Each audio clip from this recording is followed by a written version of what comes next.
저희가 만약에 이번 대선을 이재명한테 준다면 사실 이재명이 대통령이 된다 그래서 대한민국 완전히 끝장이 나버리는 건 아닙니다. 다음 선거도 있고 또 다음 그렇죠. 선거도 있고요. 지방 선거도 있고. 네. 그래서 제일 중요한 거는 이재명이 대통령이 된다라고 한들 국민의힘이 진짜 완전히 개가천선을 해가지고 새로운 모습이 돼야 되는데 그렇죠. 과연 그게 자의적으로 될 것인지 아니면 만약에 또 이재명 같은 경우는 지금 벌써부터 얘기 나오는 게 국민의힘을 내란 정당이다 이렇게 해가지고 뭐 정당 해산 뭐 이런 얘기까지도 하고 있는데 아니 그럼 간접적으로 그렇게 되는지 좀 어떻게 될 거라고 예상하십니까? 알아서 좀 친윤들이 좀 자성하는 목소리가 나올까요? 아이 그럴 일은 없고요. 그럴 리 근데 없습니까? 네. 이게 지금 이제 아직까지 내일 투표가 남아 있기 때문에 뭐 네네. 어떤 결과를 우리가 예상해서 얘기하기는 좀 어려워요. 음흠. 그리고 또 말하기가 좀 껄끄럽잖아요. 그렇죠. 우리가 질 수도 있다라는 얘기를 하는 것 자체가 좀 그렇죠. 부담스러운 건 사실이에요. 음. 그런데 이재명 후보가 만약에 대통령이 된다 하더라도 네네. 이재명 후보 제가 보기에는 그렇게 오래 가기도 힘들어요. 아 오래 가기 힘들다. 한번 생각해 보세요. 어허.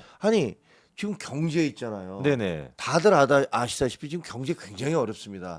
물론 이거 이재명만의 책임은 아니에요. 네.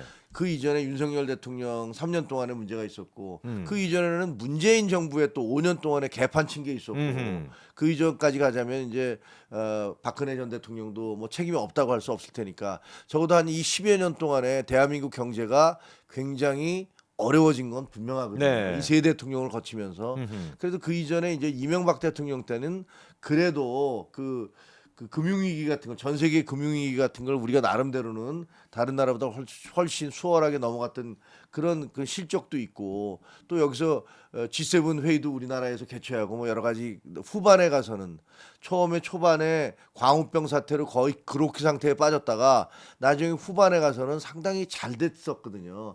그래서 박근혜 전 대통령이 당선이 된 거예요. 후임이. 그렇게 됐는데 박근혜, 문재인, 윤석열을 거치면서 우리 경제가 굉장히 어려워졌던 게 사실인데 이게 이재명이 되면요. 분명히 더 나빠질 게 뻔하거든요. 그렇죠. 말 같지도 않은 그 문재인은 소득주도 성장 그리고 여기 이재명은 노쇼 경제학, 노쇼 경제학. 그렇죠? 노쇼 네. 경제학에다가 기본소득 기본소득, 돈 계속 뿌리겠죠. 떠들이잖아요. 돈 뿌리는 경제학이잖아요.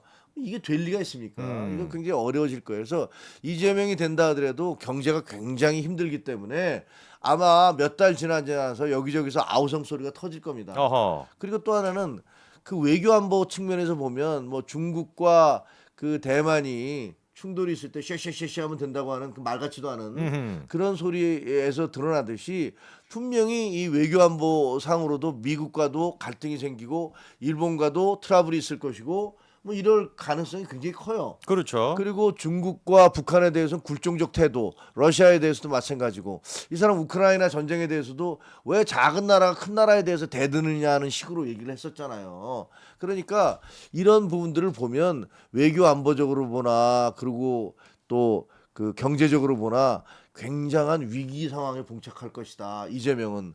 그러니까 이재명은 이거를 뭘로 돌파할 것이냐?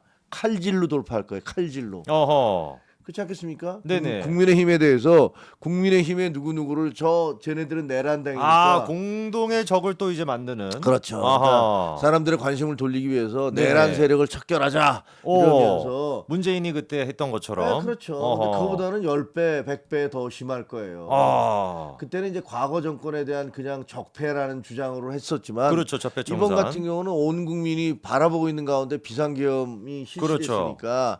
거기에 대한 정당성도 자기들은 좀 있다고 생각할 거란 말이에요. 네네. 그러니까 분명히 제가 보기에는 거기에 대해서 아주 심한 그런 청산 작업, 어허. 숙청 작업 이런 게 시작될 겁니다. 그러면 뭐 내란 특검이나 이런 것들도 이재명이 대통령이 되면 사실상 뭐 거부권도 이제 없으니까 그냥 뭐 내란 특검 이런 걸 통해 가지고 관련된 사람들을 다 이렇게 뭐라고 할까요? 좀 척결하는 작업이 이루어질 것 같은데 그러면 거기에서 자유로운 사람들은 내란 당시에 반대했던 친한계 말고는 없지 않습니까? 그렇습니다. 그러니까 그 내란 특검도 뭐 갈 것이고 김건희 네네. 특검도 갈 것이고 그렇죠. 명태균 특검도 갈 것이고 그렇죠. 뭐 이거 다 갈 거예요. 어허. 그리고 지금 보면 경찰이나 검찰이요. 진짜 그거 보면 참 심하다라는 생각이 드는 게 네. 그 윤석열 때는 또 그냥 꼼짝도 못하던 사람들이 네네. 거기에 그냥 눈치 보던 사람들이 지금 앞다퉈서 잡으려고 하고 있잖아요. 경찰도 그렇고요. 네, 김건희 씨에 대해서도 뭐 마찬가지고 그 다음에 그 경호처의 그 비화기, 아하. 비화폰의 서버에 대한 압수수색 네네. 이거를 뭐 서로 가져가겠다고 어허. 뭐 이러면서 지금 벌써부터 지금 이제 들이 눕는 거거든요. 네. 그렇죠. 이거 보면 저도 이렇게 보면서 야, 이 바람보다 빨리 눕는다고 하더니 그렇죠. 야, 진짜로 정권이 바뀌기도 전에 벌써 눕기 시작하는구나. 라는 물론 그 사람들 뭐라고 할 수는 없어요. 왜냐면 그 그렇죠. 이전에 막아놨던 거니까. 그렇죠. 그럼 뭐 네. 정상적으로 수사는 돼야 되죠. 근데 어쨌든 가만히 안 있을 것 같은 분위기가 있단 말이에요. 그러니까요. 그래서 그러면 이 이재명은 우리 당을 거의 무슨 내란당으로 몰아서 당을 박살을 내려고 하고 그렇죠. 그 관련자들을 줄줄이 솜사탕으로 끌어가서 음흠. 이 콩밥을 먹이려고 할 텐데 그렇겠죠. 그렇죠. 물론 자기들이 죄 지은 사람들 당연히 자기들이 책임져야 돼요. 그렇죠. 죄 지은 거니까. 네, 맞습니다. 도대체 왜 대통령하고 그렇게 통화를 했는지 아하. 무슨 얘기를 했는지 아하. 그거 문자를 주고받고. 네, 그것도 이상하잖아요. 그렇죠. 알고 보니까 제일 먼저 통화한 게 나경원 의원이더라고요. 어허. 그렇죠. 그러니까요. 네, 근데 왜 그럼 그동안에 나도 통화했는데라는 얘기를 입 밖에도 내지 않았을까? 그러니까요. 혹시 이미 알고 있었던 건 아닌지라는 또 의심도 들고요. 그러니까 물론 어허. 이제 본인이 그 계엄을 한 대통령이 음. 자기한테 제일 먼저 전화했다는 거 그 통화 그걸 밝히기는 자기 스스로 밝히기는 좀 부담스러웠을 수도 있죠. 쓸데없는 오해를 받는다라고 생각할 수도 있고. 어쨌든 그러나 추경호 원내대표와 무슨 그 나경원 네네. 의원과 뭐 이런 분들과 계속 통화를 하고 또 얼마나 많은 사람들과 통화를 했는지. 그리고 문제는 비화폰에 대한 서버 압수수색이 작년 3월 1일 거부터 다 넘어갔단 말이에요. 아하. 작년 12월 3일 날 비상계엄이 있을 때부터가 아니라 네네. 작년 3월 1일부터예요.